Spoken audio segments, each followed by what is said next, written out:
Okay, hi there guys, I'm Ville and this is a little talk about the Days Gone. I'm still playing through the game and I've been enjoying it very much. But I found out that there's some very interesting reviews about this game out there.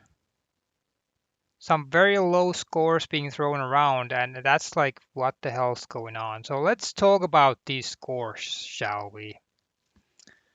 The meta score from 101 critics for this game is 72 out of 100. Okay, and that's what I was looking at when I was buying the game. That okay, that you think that this would be a little higher for the game. User score is 8 out of 10. And so I was kind of skeptical that, well, should I buy the game then if it's not like a super good game? And I did buy it, and I'm glad that I did. I'm still playing through the story. I'm probably about 60% done on the story, and it just keeps going on and on.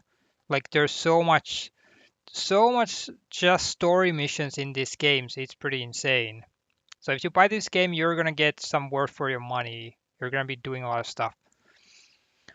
So yeah, I was skeptical about it, but I'm happy that I bought the game. I've been enjoying it so far. But now it's come to my attention that well, IGN, first of all, gave this game 6.5 out of 10, which seems pretty low. And then Gamespot went even better and they gave this game 5 out of 10, which is absolutely ridiculous. That's absolutely freaking ridiculous. So let's talk about that a little bit, shall we? The GameSpot review goes on about like, Deacon has no real character development and the game is uncritical of his more dubious actions. Well, why does the game have to be critical of his more dubious actions? I don't get that. The reviewer is arguing here that Deacon doesn't learn anything over the course of the game and the story is concerned with validating his actions and feelings. Like, why does the character have to learn something? This is a story, just like a movie is a story. It's not a morality lesson. If Mario is stomping Goombas, the hell out of Goombas, in a game, and the game is not critical of his actions, does that make it a bad game? No. No one ever comments on the fact that Mario is basically destroying populations of Goombas and turtles, and that's not mentioned anywhere. Same thing with Link. Link is just destroying whole species of freaking monsters, and no one says anything about that. Like, what the hell? Or Grand Theft Auto. Is Grand Theft Auto games, are those games critical of the horrible actions done in the games? No. Are they still good games? Yes. So somehow this reviewer says that because this game is not critical of certain dubious actions that Deacon has committed in the game or in his past, it's a bad game. That's a ridiculous argument. It's a game where the characters do certain kind of things, but it's like I said, it's not a morality lesson. Not everything has to be a freaking morality lesson. So I don't think that point is valid at all. Deacon's relationship with Sarah is flat and unconvincing. Well, it's told in flashbacks. I don't know how it goes like in the end because I'm not there yet, but I haven't had any problem with that. Many narrative arcs end abruptly or lack interesting or meaningful conclusions. Yeah, there are certain things in the game that are kind of like, you get to meet some people, then you move on to different camps and all kinds of new stuff goes on, and that's how it is. That's how it would go in this sort of situation. You wouldn't be having like the same sort of bonding with everyone in the world. It would depend on which camps you would be spending more time in, right? So it's a story. In a movie, a main character in a movie doesn't spend the same amount of time with every character in the movie. No.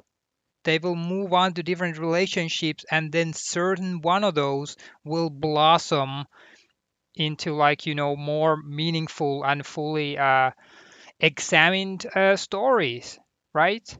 So it's the same thing here. Why should the character have like giant relationship arcs with everyone? So I don't buy that either. Open world activities grow repetitive. Yeah, there's like certain kind of mission types in the game, but so far I've actually been enjoying it. That there's kind of like a nice nice change to it that you can do a certain kind of mission, then you can do another kind of mission and whatever. You're just pacing it kind of what you're doing. And I wouldn't there's a lot of missions in the game, so I would just focus on doing the main missions instead of like doing all the side missions at first. Because apparently after the story has ended, you can go back and do all the side missions. Poor pacing takes the excitement out of horde fights. Well, this I can't comment on yet. But it's just I don't understand this. Deacon doesn't learn anything over the course of the game. And Deacon clings to the hope. Well, why shouldn't he cling to the hope? It's his freaking wife that he's going after. Why shouldn't he be clinging to the hope if he gets new information? And that's funny because people are saying that the Deacon has no there's no character in Deacon, and that's totally like the opposite of how it is.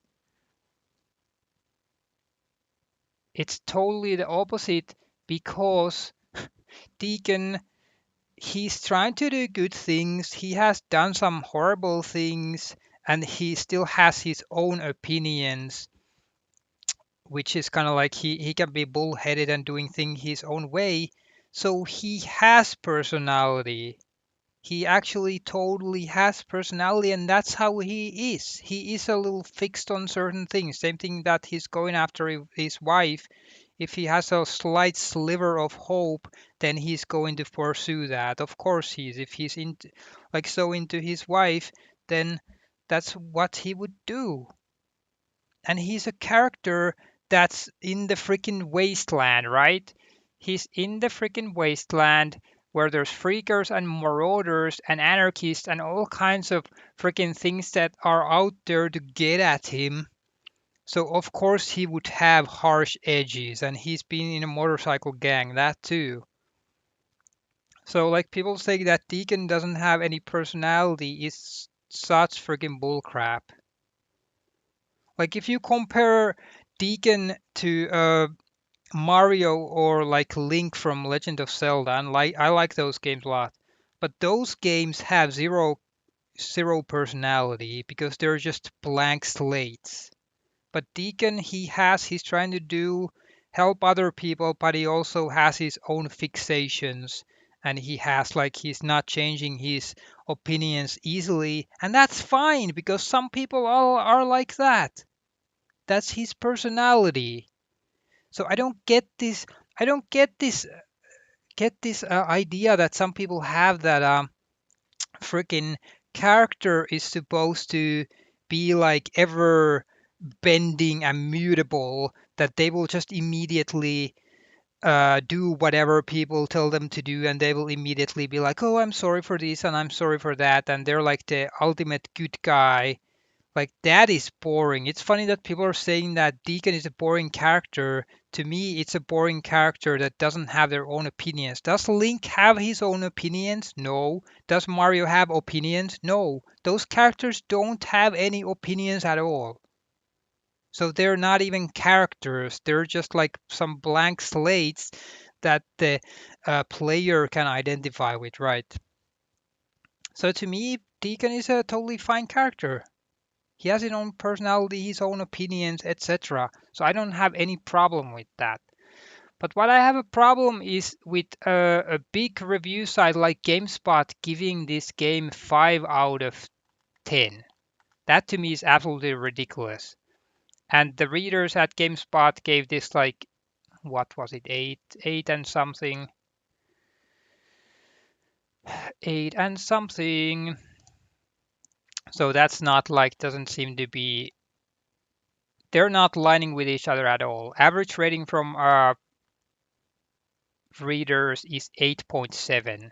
Good lord. And the publication, which is supposed to be a professional review site, gives this 5 out of 10. Like, I understand that people have personal opinions, but I do not understand that how the hell you can give this game such a score, because it has a giant environment. It's an open world. It looks totally gorgeous. It has a giant freaking environment in it. Like, I've played through like 60% of the story now, and there's like more giant areas in the game that I haven't even gone to yet. It looks great. The Pacific Northwest is a good location. You have like conifer trees, you have these snow-capped mountains, high desert, all kind of cool stuff there. So it's kind of like a new sort of an open world setting, and there's so many missions to do. The world is actually dangerous. It's out to get you. You can run out of gasoline, etc. Like, so when you're doing missions, you just want to go do the mission and then get the hell out of there, because the monsters and freakers and everything, marauders, will attack you, animals too. So it has an interesting dynamic, and the story, like I said, the characters are what they are. They have their own personalities. There's a lot of missions in the game, and there's a lot of dialogue between the missions. After the missions, there's these characters are non-stop talking to each other. You do a mission, and then there's like, okay, someone radios in, there's a mission, then Deacon is radioing out to numerous people like, okay, now I did this mission, now what's going on?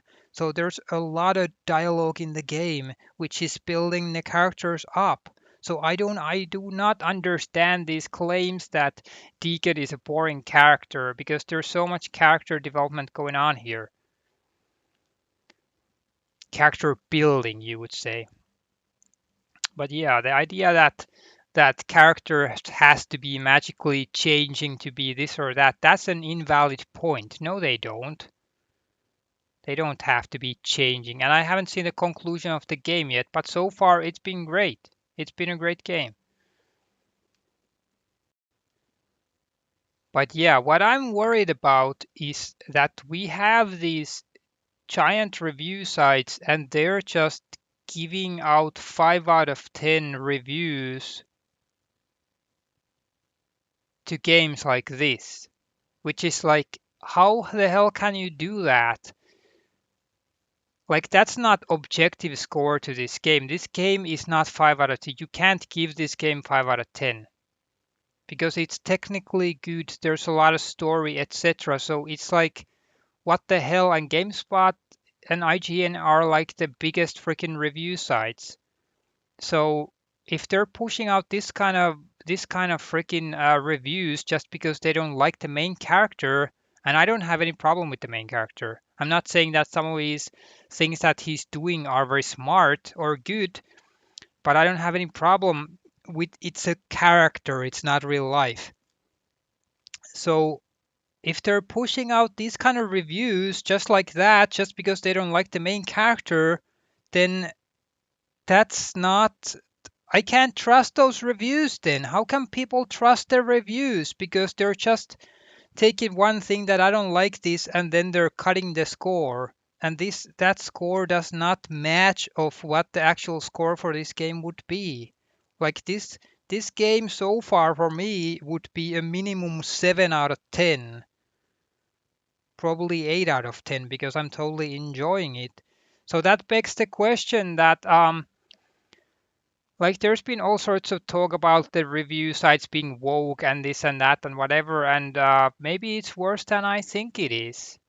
That they're totally kind of getting alienated from the gamer, the actual gamers, and they're pushing material and reviews for people who are not the so-called traditional gamers. Which begs the question that why would the gamers be reading reviews from these sites then?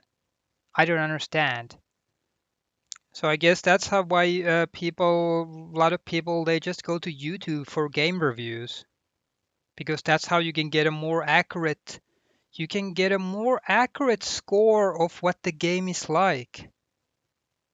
Like, what's the point of having giant review companies if their opinions do not match the opinions or the taste? Their taste does not match the taste that the majority of gamers have. I don't understand that. That if you have a technically good game with a lot of content, then it's going to be marked down because of some ideological reason or whatever bullcrap. Then what are those review companies serving? Who are they serving? They're now serving like some little minority of gamers. They're not serving the majority of gamers who would like these kind of games. So I'm kind of surprised. Well, I haven't been paying attention to these like review sites, but I'm kind of surprised that they're pushing out so inaccurate scores. But I guess that's the reality. It's dumb.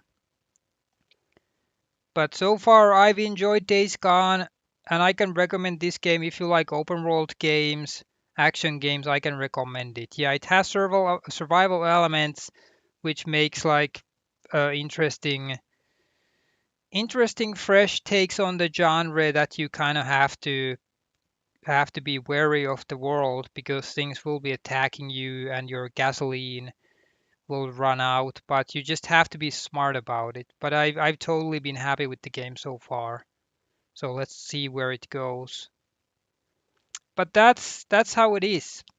Very very unprofessional. I would say that very unprofessional review that you're giving 5 out of 10 to this kind of game.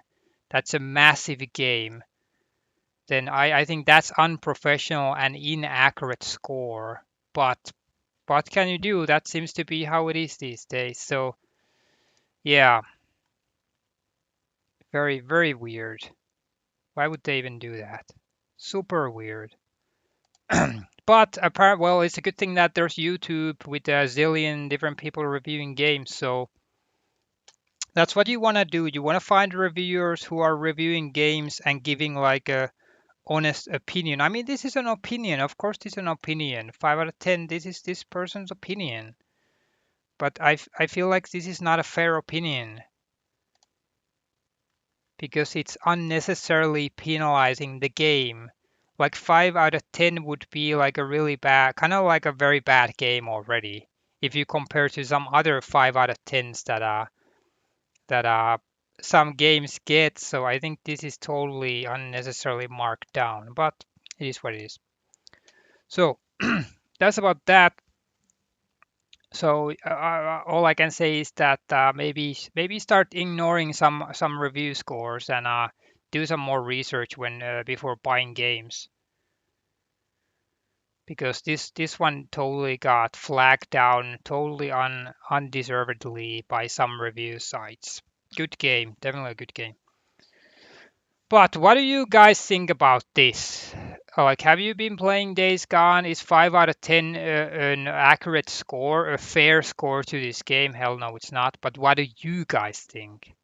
And have you seen this same phenomenon that games are being flagged down for all kinds of weird reasons and undeservedly so? Because this is kind of alarming if this is happening. I haven't been paying that much attention to it by just been playing games. But it's pretty alarming if this is happening. But have you been seeing this happen somewhere? And who are the reviewers that you trust? What reviewers are you guys following? Yeah, that you actually trust that are giving fair reviews on games. And I don't mean that they're not critical. You have to be critical. Of course you have to be critical about the games. Like there have been some bugs in this game. There were bugs in the game and I'm playing on PlayStation 4 Pro, so maybe the performance is different compared to the normal PlayStation. I don't know. I can't assess that. And there were some bugs in the game, but the developers were very quick to fix those bugs.